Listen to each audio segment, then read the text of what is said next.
Do I really have to say it? I think we all know where we are going to start tonight. The Class AAA state semifinals between Century and Mandan.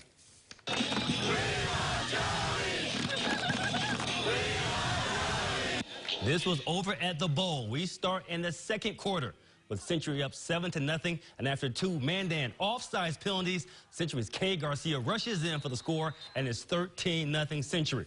And after a Mandan fumble gave Century the ball back, Cade Finney looks to the air. He finds Grant Anderson, who takes the ball down to the 5-yard line.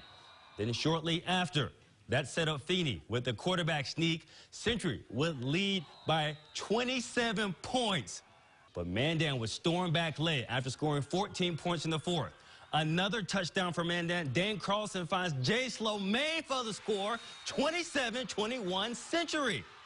So Mandan needs this onside kick, but they cannot recover the ball. Century would run for a first down on third down, and Century is headed back to the Fargo Dome. What a game. Mandan played tough, but Century advances 27-21. So who will Century face? West Fargo Cheyenne or West Fargo? In the first quarter, Cheyenne quarterback Grant Workithen loses the ball, but West Fargo jumps right on it, but the visitors cannot score. Cheyenne gets the ball back. Kobe Engels gets to the outside and dances in to make the score 6-0 Cheyenne after the first. In the second quarter, the home team is driving again. Zach Rogers dives in on the goal line. Cheyenne will go up 20-0 at the break. West Fargo Cheyenne would earn their first Dakota Bowl victory 27-0. Now we go to college volleyball, where Bismarck State looks to make a major step in program history as they hope to take one game of the North District Championship. The Mystics were at home against North Platte, Nebraska. We start in the first set with BSC down a point, and the set goes to Becca Nitsch, and she gets the tip to tie the game at 8. Later in the set, look at this great defensive play.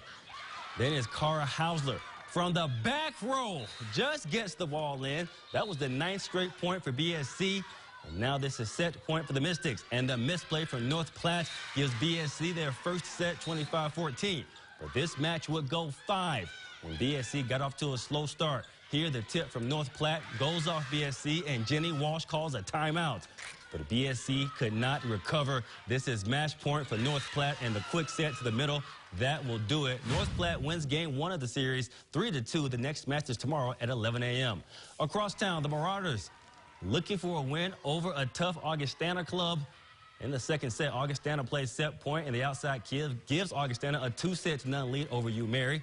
So we go to the third. U-Mary looking for a comeback, and the defense will be working off a block. U-Mary's Morgan Schnabel, she wins it at the net, but U-Mary will go on to lose this one in 3 sets as they fall 3-0. We close out with women's college soccer. The University of Mary looking to close out the regular season with a win. And they have to beat in-state rival Minot State. The Beavers will strike first, however, on a free kick. It's a header, and that shakes the back of the net. It was a beauty. MSU up 1-0. But it would be U-Mary pressure for the rest of the half, including a ball that takes a weird bounce in the box. The Marauder Sydney Burrell cannot get it to go. Later on, U-Mary playing the ball ahead. Eventually gets to Hannah Richter, and it's one-on-one. But the Beavers keeper Aaron Rafferty with the save. But U-Mary would break through on the ball pass into the box. Maureen Solveson gets the space to tie the game up at 1. That would be the score at the half. U-Mary comes back to get the win 2-1. Yeah, what a night. What a night. Just you actually started everywhere. with the We Love Joey highlights. Well, you know, yeah. I can't really explain it. It just happened like that. It just you pay them. We know this. No. When we come back, the work that's being done now so people can enjoy the holidays.